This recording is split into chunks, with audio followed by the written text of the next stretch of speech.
Hey, if you're loving Creative Mind, check out some of our past episodes where we dive deep into topics like children's book illustration, video game design, filmmaking, and of course, the most important topic of all, how do you make a living as an artist? So please hit subscribe on whatever platform you're listening on so you never miss an episode. And check out the show notes for links to our Instagram, Facebook, and YouTube page for even more great content. If you're a video game player and you spend most of your time on side quests or visiting cantinas or just kind of looking around and playing with all of the different props, then really you have to thank our three next guests for creating an environment. What makes the video game just so cool? I'm Bobby Brill, and on this episode of Creative Mind, we'll be speaking with three alumni.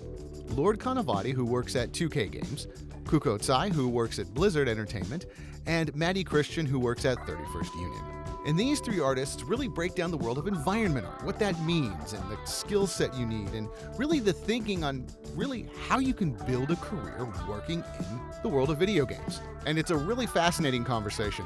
But before we begin, please hit subscribe on whatever platform or device you're listening to so you never miss an episode of Creative Mind.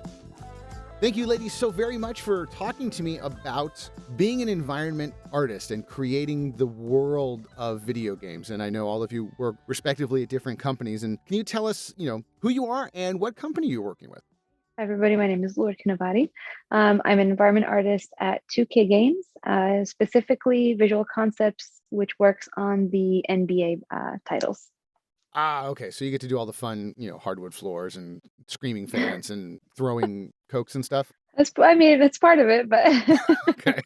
Sure. Yeah, no, that's not it, but good try. My specific title is the screaming fans with cokes. Yes. Okay, good. And Kuko, introduce yourself and tell us where you're working at. Hi, everybody. I'm Kuko. I'm currently an environment artist working at Blizzard Entertainment. I do a little bit different things in environment than Lourde. I make trees and plants, skyboxes, grasses, flowers, all the organic stuff. Okay. Very cool. And Maddie, last but not least, kind of introduce yourself and tell us, what your role is. Sure. Hello, everybody. My name is Maddie Christian, and I work over at 31st Union, which is also another 2K studio. Though it's a new studio, and so everything that we are currently working on is not really well known. So we got to keep it hush hush. But I work with the environment team as well. And I touch a little bit of everything, architecture, organics, although I love doing plants and trees and grasses myself. So whenever I get a chance to do that, I'm kind of like the unofficial go-to person to handle that type of stuff. So that's really fun. Oh, very cool. So I know you're all here because you all graduated from the Academy of Art. But I want to really ask that first question because video games for a lot of people really is kind of ebbs and flows. A lot of people are like, video games, I did it when I was a kid. I'm not into it. Oh, my cousin's into it. Or they're super really into it full time. What were some of those games that you played that you went, this is something that I want to do? Lourde, what was one of the video games that you played that you were like, oh man, I love it? I was influenced by a lot of different genres, anywhere from first-person shooters to the Mario series, just absolutely everything. And for me, it wasn't a specific game that made me decide, oh, I want to go into games. It was a specific time where I realized that I can go into games and make a career out of it.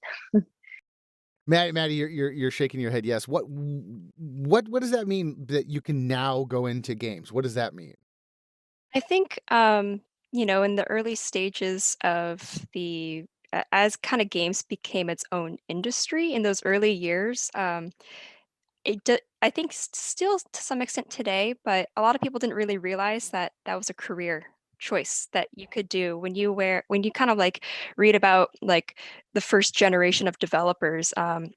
Some of them were like truckers who were just like, yeah, I'll write for BioWare or, like whatever. It was just kind of like these random group of people coming together to like make these really cool new things that was like, almost inconceivable back then. And here we are, 20, 30, 40 years later, and you can actually specialize in it. And so for me growing up, it was kind of the same thing. I loved video games, but I didn't really realize you could have a career. I was more looking into 3D animation initially when I was a teenager. So it was just something that I just learned I could do and decided I wanted to do it.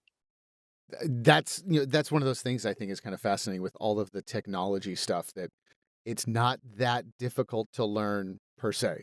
You can sit down at a computer, yell at the box for a while, and fight your way through it and start to learn some of these skills. And I want to come back and talk about some of the skills you learned at the academy and some of the skills you've learned outside that you're still progressing on.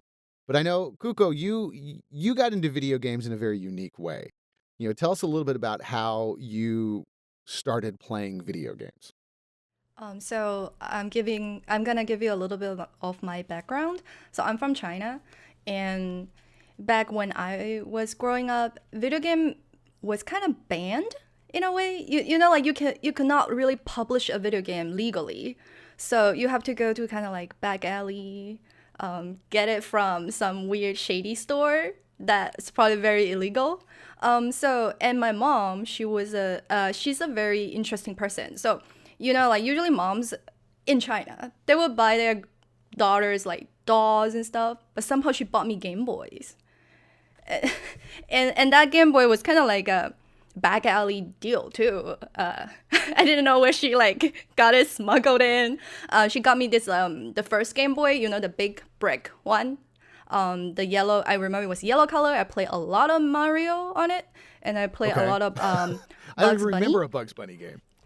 Uh, Wait, it was not Bugs Bunny. It was Bugs Bunny's baby. Tiny Toons. Okay. Tiny Toon. Tiny Toon. Yeah, Tiny Toon. Yes. Yeah, I played a lot of Tiny Toon there. And then gradually I started playing A Resident natural Evil progression 3. from You know, Tiny when Toons to Resident Evil. Yes, absolutely. Yeah. Yes. And I remember back then I would in my middle school I would skip class and just like play Resident Evil at home, and my mom would like be waiting outside, be like, "Do you want some snacks?" And she would like call in to the school and be like, "Oh, my daughter is sick." So I did not know why maybe she was like enabler. So and then because I really got into gaming, and then I came here, started playing World of Warcraft, and I started skipping class again, playing World of Warcraft overnight. And I thought, oh, well, I guess I'll just work for Blizzard. It was just, it was like for shits and giggles. It was not serious. But then when I actually got into Academy of Art, and I realized, oh, wait, I actually can work, apply to Blizzard and become like a game artist too. So that's kind of my. See, I remember, I'm old enough where I had to become play with quarters game and all artist. that, and all my birthday money and any of the money I made went straight into an arcade, which was equally a shady place, and smelled of cigarettes and stale soda and popcorn, and you're like, yeah, I don't know if I want to go there now, but now it seems like video games are beyond accepted, and I've talked to you all before, that it seemed like you all had a creative background. What came first for you? Was it the gaming side, or was it the creative side? For me personally, it was gaming.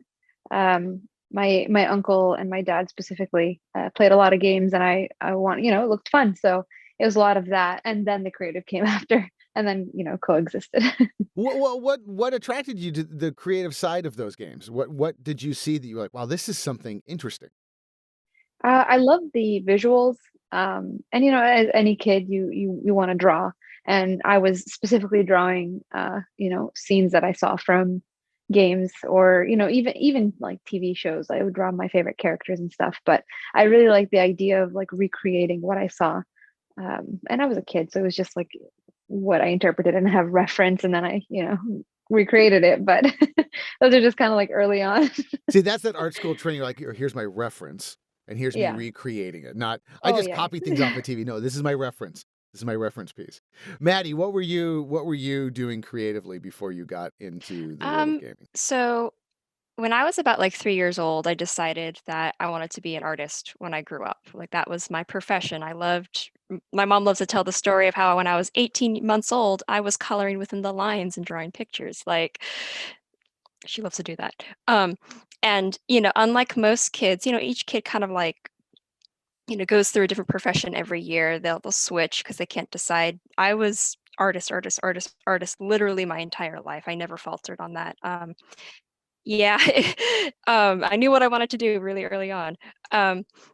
And initially, video games, my parents were the exact opposite of Kuko's, where like they did not like them. They did not want us playing them. We had CD games that we would put into our computer, but they were learning games. So like Sesame Street, Jumpstart Kids, learn how to speak Spanish, like that type of thing. And I had this neighbor who lived across the street from us, and my brother and I would go over to his house, and his mom, she didn't give a shit. She had the Xbox, the GameCube, the PlayStation. So here I am, 5 years old, playing Halo, and it was amazing. It was great. And so that was it was initially for me kind of like this secret thing where we had to like sneak over to his house just so we could play.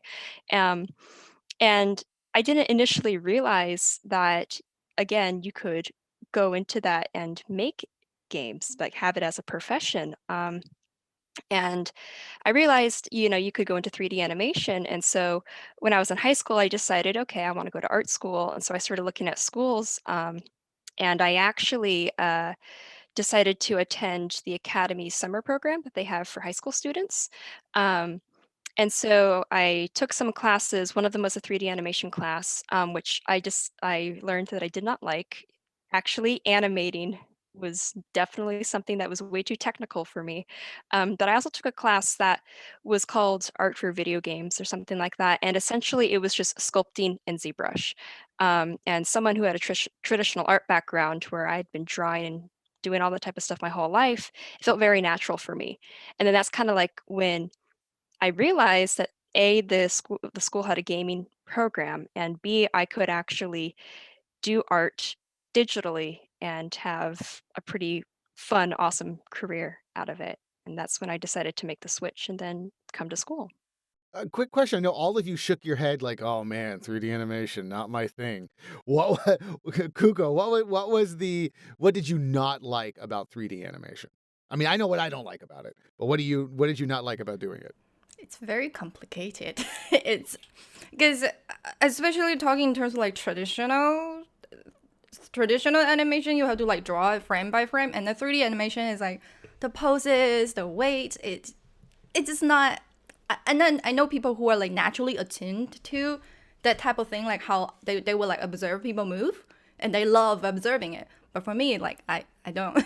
so to me, it's a nightmare. I took a animation class too, and Lourde, was that Likewise. the same? Just oh man, these people and their emotions. Forget it. Yeah, I mean, apparently I was good at it, but I was like, no way. I just couldn't sit there and just keep going over the same thing. And I know, respectively, you do the same thing with 3D art. It takes a lot of time, a lot of patience, a lot of work. It's the same thing, but it's so different. One is fun for me, and the other is just tedious. So, and it's like you guys said, I don't want to sit there and watch how people move and like try to replicate. It seems like so just for me, it's not interesting. it seems like so much math. Yeah. It's like, I went to art school so I didn't have to do math. That was why I went to art school. Yeah.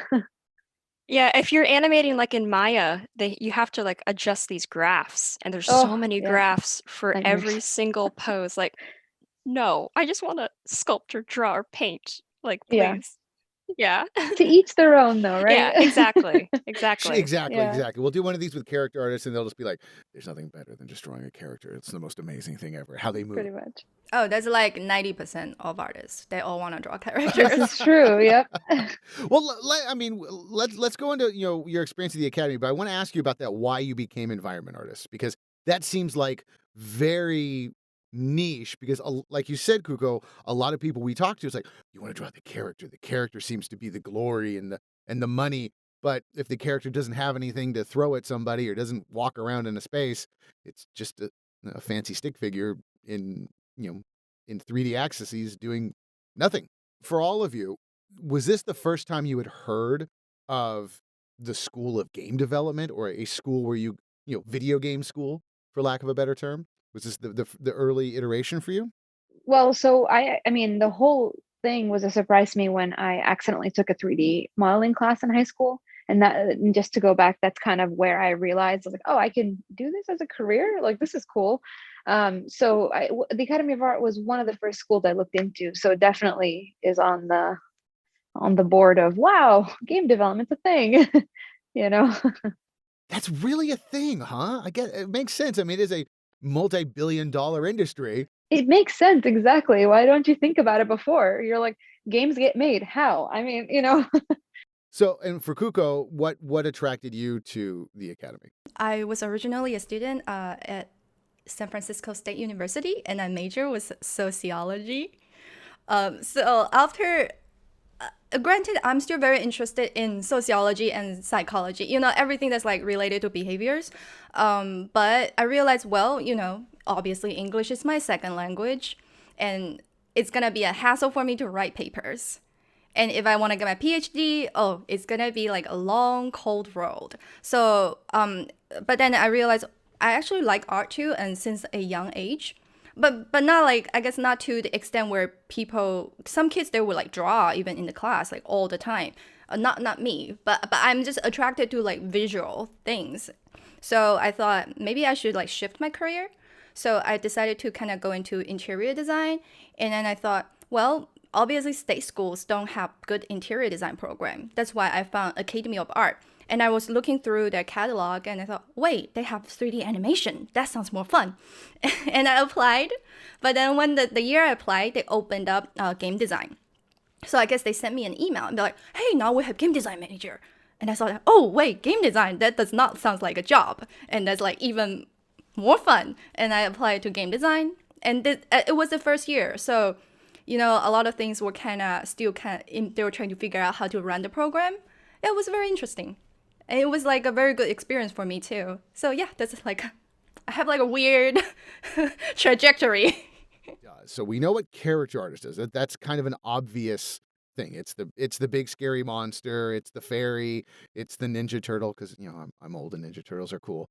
But what's the environment artist do? Lourde, what are you? I know you can't get into too much detail what you're working on at 2K, but as an environment artist, what are you focusing on? What is it you're looking for? So it's everything from the background, the environment, the scene, the world that you're creating, to even like props. And everybody mentioned they do plants and foliage. I do that as well in my day to day. Also agree, it's really fun. And it's just, for me, it's the world that you're creating. Like it's a setting. It's part of the story. It builds that. So that's just what you're creating. When it comes from like buildings or like the exterior or the interior, just all of it falls under the same category. What are some of those pieces that you focus on, or parts of the environment that when you look at it and go, this is going to make the scene. This is something that has to be there, that really brings the viewer or the gamer into that immersed world. Is there something that you would like to focus on, or a specific what would you call it? Would you call it I know, Maddie, you do props and other things, but would you call it a prop, or would you call it just a patch of grass? How do you signify what it is? It really depends on where the environment is. And that's I think the most important thing when you're looking at an environment. You need to know, what it is, whether it's a desert or a cityscape. And I kind of like to think of it in like 3 different categories, like priority 1 props, priority 2 props, and priority 3 props. And priority 1s are the ones that establish where you are. So if you're in a jungle, you're going to need some really big trees. If you're in a cityscape, you're going to need skyscrapers, like those huge things that are everywhere, where if you don't have it, you have no idea where you are. Priority 2 props are smaller things that you still kind of need, but they add a little more detail. And priority 3 props are those things that you really don't need in there, but they help communicate narrative, kind of like broken bottles or post-it notes, or posters, or everything that you see hanging up on my wall right here, that type of stuff. Like, I don't need any of these things to know that I'm in a room. I need walls to know that I'm in a room. I need a bed to know that I'm in a bedroom, and then all this decorative stuff to know it's a more personalized space. So what's just more fun then? What's more fun to make, the personalized stuff or The the bed, personalized or stuff, yeah. Yeah. And it kind of goes into more like world building, but when you take all of these things that you kind of have made and just the empty void, that's kind of the okay part. But the really fun part, in my opinion, is taking all this stuff and then arranging it in a really cool way that communicates something about the environment or the character. And that's what draws me to environment art is you can make a character and that's cool. You can tell like something about them by, their skin tone, their facial features, what they're wearing, that type of stuff. But you really don't know anything about them unless you see like their living space or the places they like to hang out in. That to me communicates a lot more about a person or a city or whatever it is, more than just a character floating in the void.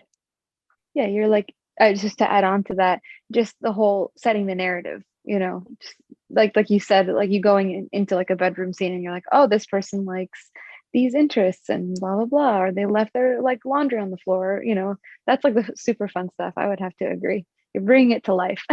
That's what I spend the most time playing games. Like, I don't actually play the game. Like, I've been playing Grand Theft Auto 5 recently, and all I do is just walk around and look at the prop arrangements. Like, that's the most fun part for me. I was gonna ask. I mean, I'm again, I'm the old guy in this, so there's a lot of games that I didn't get into. My wife is a massive gamer; she's been playing forever.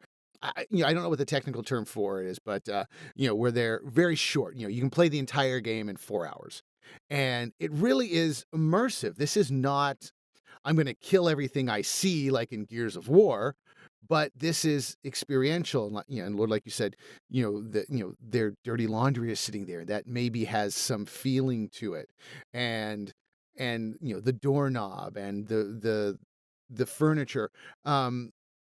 How do you guys go about designing this? What's the start of this begin with? How do you begin designing a world for an environment? If that's a question that makes sense. Kuko, what do you think? Well, since I mostly deal with just plants and environment, so I can give you that part of the breakdown, which is you kind of have to envision.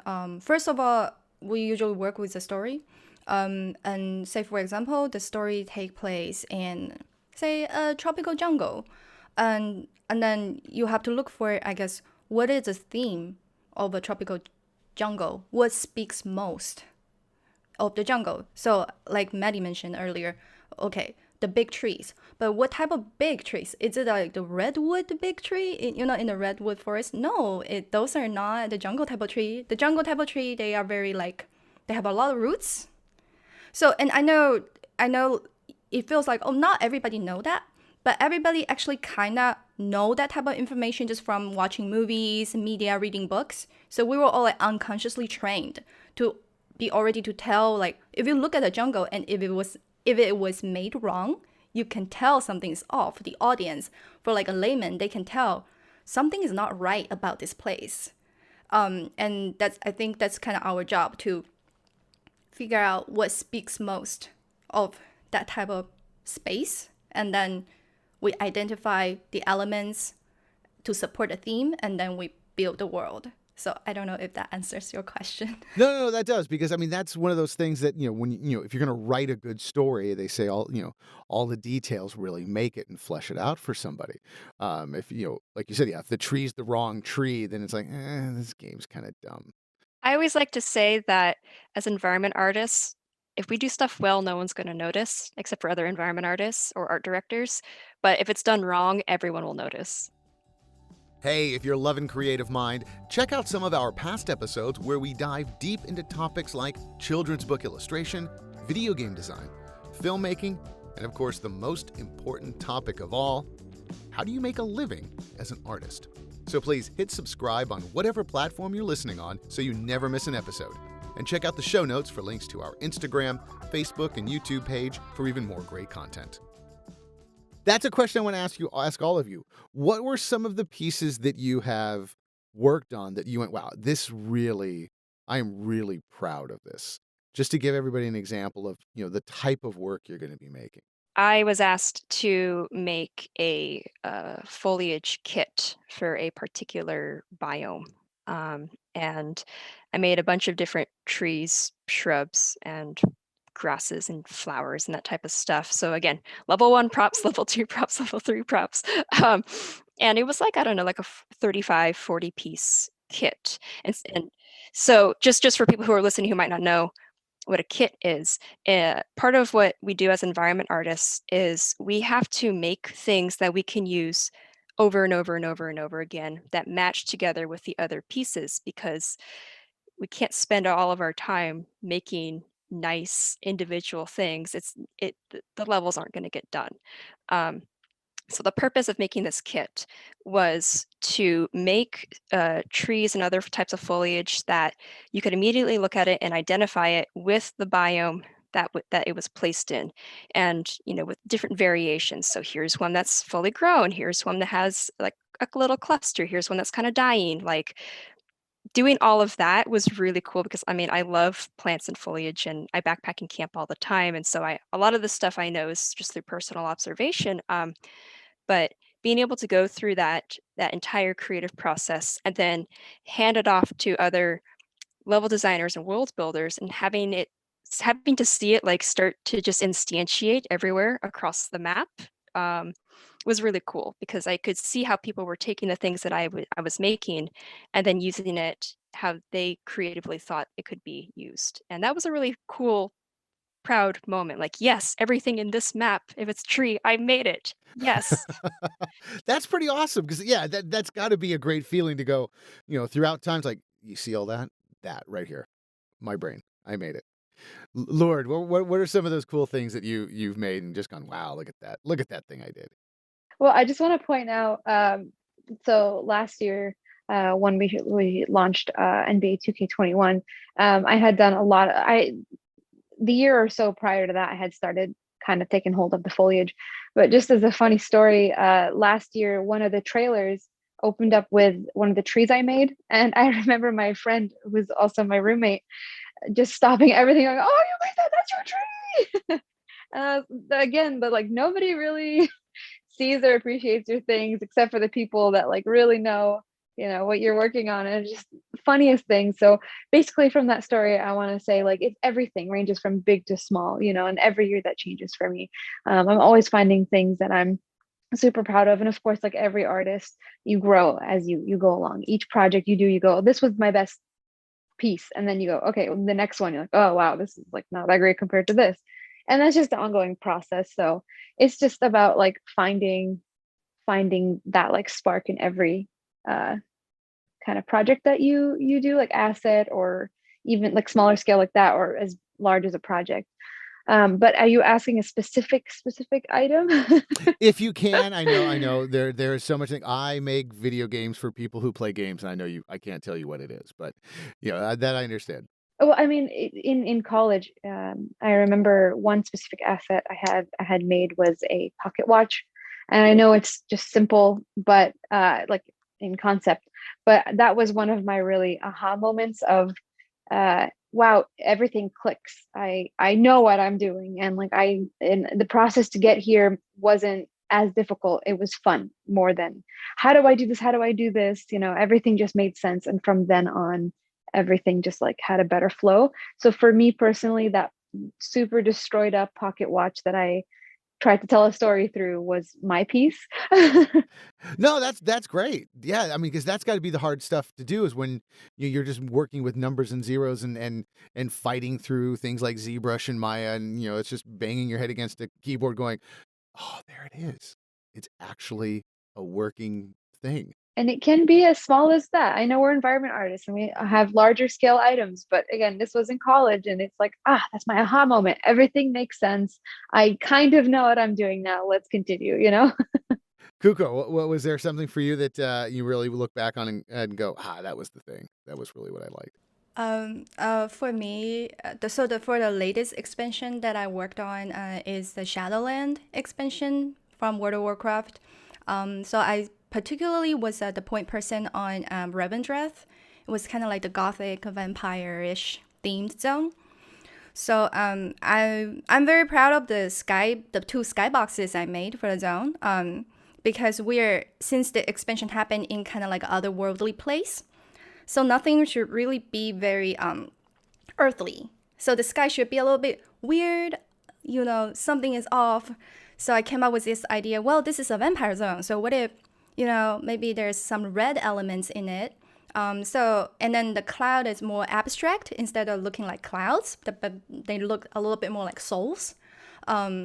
So I finished it and I'm pretty proud of it. And also like the lighting, I am proud of the lighting too, and then the assets I made, because when you said make a plant look like vampire plant, like well, I mean, what is a vampire plant exactly? You know, but I feel like I ended up did make some plants that they had a gothic vampire shaped language, and I hope people get that. Well, it is a vampire plant. What do you look back on in your education as far as classes or things you learned that you went, yeah, this I should have spent a little bit more time on, or something that you looked at and went, this really was the key for me. These are those things that anybody who wants to follow the path that you are on really needs to think about. What were some of those classes or some of those fundamentals you learned that are key for what you do every day? Lourde, what are some of those things that you think you do? Just real quick. So everything you learn in college, in my opinion, sets the foundation work. That's where you learn the programs and you learn the pipeline, all the terminology. You really understand the world. But when you get your first job as an artist, you take that with you, but there's so much that you still learn on the job, because, for example, some studios, you learn their own engine, and that isn't really, you've never worked in you've technically worked in a space that way. For example, we use Unreal and Unity in college, and let's say your studio has their own engine. It's kind of like transfers, not one-to-one, but you have a general idea. So that's where that foundation work kind of comes in. So basically, just what I'm trying to say, just all the foundation work that you may not think is as important. Because for me personally, when I was in college, I wanted to learn it all, and I just kept trying to go, and I needed to settle down a little bit and really take in a lot more of that foundation work, because no matter how prepared you will be from school, your very first day, week, whatever, first job, there's still going to be things that you can't learn in school. So it's very important to have that really strong foundation so that you can carry that over and have an easier transition. Oh, that's some great advice. That good to know that everything you learn is important, because a lot of times it's like, am I going to use Everything. that? Yeah, you're going to use this, every single thing. Kuko, what were some of the things that was there something specific that you learned in school that you're like, oh yeah, I use this every day? There's something I wish I would learn, which is oil painting class. And I think it's actually really important for the students who want to eventually, become like a concept artist, or they want to make more stylized environment, because the painting skill, if you took oil painting, I think it will help you, like Lourde said, like set you up with like a great foundation. And then yes, you can learn like later on like digital technique at work, but the understanding of how color and light works, and how, say, when you paint a scene that's full of green trees, and there is something that artists call like the ugly green, is the green paintings are sold less compared to like other paintings. So artists actually often stay away from painting green, but sometimes you can't avoid, because you look at all the movies, the video games, there's a ton of forests, you have to paint green, right? So there are techniques to deal with that in oil painting. That's why I feel like I wish I have taken that. And I would suggest people who are aspire artists take oil painting class and really work hard on your perspective class. Yeah, those actual hand skills. That was me. I was like, why do I take perspective? I'm in 3D. I'm never going to be set. It's just going off of foundations. Very important. There are times your boss will be like, hey, can you like draw a really quick concept of this car or box? Or like, oh god, I don't take Pretty much. class. Everything is important. Yep. Maddie, was there something you wish you would have taken or spent a little more time on? So for me, the biggest thing that I always struggled with being a traditionally trained artist, and so funny thing, when I first got to the school, it was my first time touching digital art. Wow. Um, yeah, my parents never had the money to buy like a super fast computer so I could learn to do stuff. So I literally got into school on a scholarship just with my drawings and stuff. Um, so the biggest challenge for me was just adapting to all of the technical things that an environment artist needs to know. And to this day, it's something that I still struggle with, and it's the most frustrating thing. And definitely um, things that, at least when I was in school, that wasn't gone over, I think, enough was just kind of like learning how to optimize, um, and when engineering comes and says this is way too dense, you have to reduce the asset. And I guess that leads me to the more important thing of being an artist. It's really easy for all of us to just be stuck in our own little world. Like, I'm just making the little plant, or I'm making the little car, or whatever. And those things, you're on a team. This is a team thing, and those things will be handed off to designers, and engineering needs to optimize everything. And so you really need to know how to communicate with people who don't think like you and who have other needs that aren't yours. Um, and I think that was maybe the thing I didn't focus on enough when I was in school. I took some of the collab classes, but I don't think I took enough of them. Um, and so definitely those foundational things. This is an art job, so there's a lot of technical people who kind of just want to focus on the tech. For me, it was the opposite problem, but I knew people who were trying to get out of figure drawing, for example. I'm like, no, you need this. You need the color theory classes because this is an art Yeah, profession. color theory, that blew my mind. I think every time anybody who took a color theory class, at the end of it, you're like, I see everything totally different now. Yep. Yep. What just happened? Totally. Pink and green actually can go together. Yeah. But yeah, definitely like those soft skills you need, those are just as important as the hard skills. Learning how to communicate with people, being cooperative, putting your ego aside, not taking things personally. Those are skills that sometimes you don't practice enough in school. And I think the earlier you get started on them, the better and easier it will be when you get into the industry. Yeah, I totally agree with Maddie that because I feel like when we work separate discipline, we kind of assume the other discipline know the knowledge that we know. So oftentimes when say they made a decision that impact our project negatively, our tasks, and then we will kind of we often tend to get a little bit, angry, be like, why did they do this? Like this completely messed up my task, my schedules. But the thing is, maybe they did not know. That's why I think I agree with Maddie that it's important to communicate and don't assume they know what you know. Find out find out the motivation, find out the why. Like why did they do that? Instead of just assume that they did this because they want to mess up my schedule. I don't like you, Kuko. Yeah. I'm gonna make your life heck. I also agree. This is like a very good advice because again, in school, it's just about you and honing in on your skills. And then you get into the industry and it's almost like speaking separate languages. There was one time I was speaking to an engineer and I'm saying normal map, this and that, and they're saying the same thing, but in a very technical way. And we're both saying the same thing, but we're not quite understanding. They're like, what's a normal map? And I'm like, I don't even remember how they said it. And I was like, what? And then we got a tech artist to go, okay. It's just like almost like speaking another language. Just communicate. How does my decision impact you, and vice versa? Well, that brings up that question of feedback. I know, when you go through art school, kind of the old way of was like you put all your stuff up for people to see, and it was like the professor's job to make you cry. It was like, this is what you're going to, I remember that. That's I went through some classes like that. And you come out of it learning, you've got to take the feedback. You got to take the hit because, you have to have your work, really broken down and figure out why. But it's a different type of feedback when you get on the job, right? What are, we all know that feedback is important and getting feedback is important. What is some of the type of feedback that you're getting in a working environment as opposed to school where it's trying to make you the best? What's some of the feedback that you're getting that you have to deal with? Well, so when you're working at a studio, your input and your ideas are very important and they're taken into account. But you got to look at the big picture, and the big picture is what that team is going for.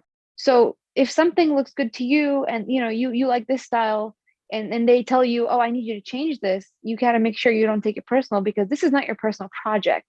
You know what I mean? You're part of a team and you're not the only one deciding what the visual is going to look like. So in those instances, let's say, for example, I make a table and I make it red with yellow spot, polka dot. And my art director comes back and says, I don't like that. Like, well, it looks great, but like, that's not what we need. I need blue with like white stripe. And you got to make sure you say, okay, well, they're not saying that my work isn't good. They're saying that's not what the project needs. And there, for me personally, it was a little bit difficult in the beginning, just because, I mean, again, school trained me to take feedback and criticism, and it still hurts, even if they do tell you, I don't like what you did. Like, sometimes that does happen. But again, it's just very important. The difference is, it's not just you and you're making a piece for your portfolio. This is a piece you're making that has to fit with everything else that the rest of your team is working on. When we're actually working, and we're all at COVID, we're all working at home, but even in the office and when you're working on projects, how do you deal with procrastination? How do you deal with a million things preventing you from making the project, making the doorknob, making the foliage? How do you deal with procrastination? Kuko, what are some ideas you think you have for dealing with procrastination? I would like to recommend a book called Atomic Habits. Atomic Habits, okay? Yes, it's a great book talking about exactly procrastinating and build good habits. So one thing he mentioned that was very helpful to me when you are procrastinating is that you feel kind of overwhelmed by the amount of things you have to do, right? So say, I need to go work out, and I feel like, oh God, it just sounds like an hour workout, so tiring, I don't want to do it, and I'm not going to sit on the couch. The best way is actually to shrink your goal, to make them small goals. Say, instead of an hour workout, how about I just do, say, 5 minutes? I'll just curl the iron for 5 minutes. That's like very little amount of time. But the thing is, once you actually get out to do the 5 minutes of chore, you ended up with doing it for longer. So the same with art. If you're at work, you're like, oh God, this task sounds so difficult. Then maybe think about, how about, say, if you're concepting, how about just draw like one tree? Just one. And then I'll go take a break. But usually when you're actually doing it, you'll just end up getting into the zone.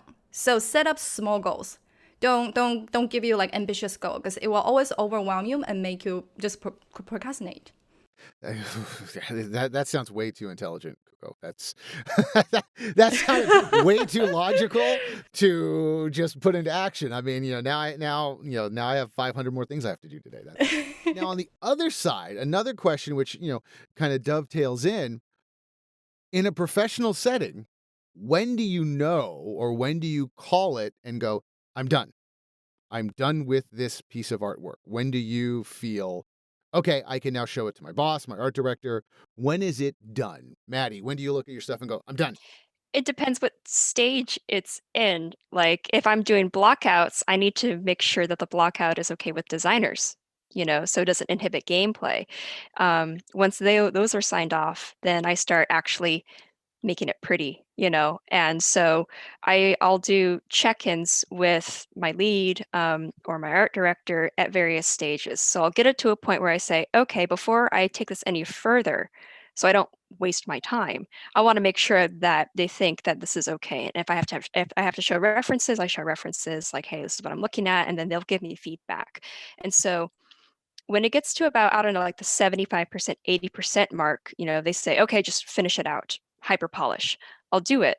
And then I'll show, okay, hey guys. And then they might say, oh, well, maybe we want to, pull back on this, and then you're done. And then I do that, and I'm like, okay, hands off. So it does require you to just kind of know, like, the bar that you're being set. So if you have like other assets in the game, it's easier to be like, okay, I need to get this thing to that level. And if it's not at that level, then it's not going to be done because it's not going to be as developed or as finished as those other done pieces. For me, it requires a lot of communication between people who might inevitably come back and say, we need to change this. So if I keep constant communication with them the whole time, there's less of a chance of that happening. That makes sense. The people who are always going to disagree with you, or the people who are always going to know what's actually going to happen. It's more about the people who will ask for more, which is not necessarily a bad thing, but sometimes it's you have to say, okay, I can get this amount of stuff done within this time frame, and then that forces decisions to be made to prioritize, essentially. So because as artists, we're never going to be, I think, fully happy with our work. We're always going to be thinking about how we could continuously improve it. And at one point, you just need to say, okay, this is as good as I can do it within the amount of time that I'm given. I need to move on to other things that need my attention now. And it's more about being okay with that. And that's another, excuse me, that's another skill I think a lot of people would, it would behoove them to practice that. And that's like an ongoing struggle as an artist, is trying to be okay with letting go of things, even though, I could just work on it a little bit more. Just to wrap it up, and again, thank you all for this. This has been very enlightening. I mean, for myself and for everybody, I think, because you're actually working in the industry. 5-year plan. What are we thinking? Where is video games it for all of you? Is this really, the goal that you've hit pay dirt, as they say? It's good. Lord, you're shaking your head yes, going, yep, I'm good. Is this it? I mean, I've always been influenced by games, and I mean, I'm in almost my late 20s now, and it has not changed. So I don't see it changing anytime soon. I love the industry I work in. It's challenging, but very rewarding. And I even love it in my spare time. So that's my 5-year plan of probably 10, hopefully, as well. Even, you can't plan for the future that far, but I can see, me in games for a long time. Oh, that's awesome. Kuko, you? Yeah, for me it's the same, but I would like to pivot towards a little bit more kind of art direction, like more painting, more editorial, that type of giving advice type of direction. I kind of recently fell in love with illustration, so we'll see how that goes. But still in games. Still in games. Okay. And Maddie? Yeah. Oh yeah, totally. I have fun every day at work, and that was my whole point when I was younger. It's like, man, if I'm gonna have to work my whole life, hopefully I can make it so that I am just having fun and it doesn't feel like work. And for most days, I would say 95% of all my days, I get to wake up and do something that's really fun and that's really satisfying. So there you have it, everything you wanted to know about the world of environment art in the world of game development. Because if you've ever dreamed about a career in art and design, more and more art and design career opportunities are, of course, on the rise. And employers are on the hunt for the next generation of talented and, of course, skilled creative professionals. At Academy of Art University, you will get those work-ready skills that employers want today. You can study on-site in downtown San Francisco and, of course, anywhere in the world with our online programs. To request more information about our 40-plus areas of study, including game development, animation, visual development, and more, just visit our website at academyart.edu/creativemind. I'm Bobby Brill. Thanks for listening.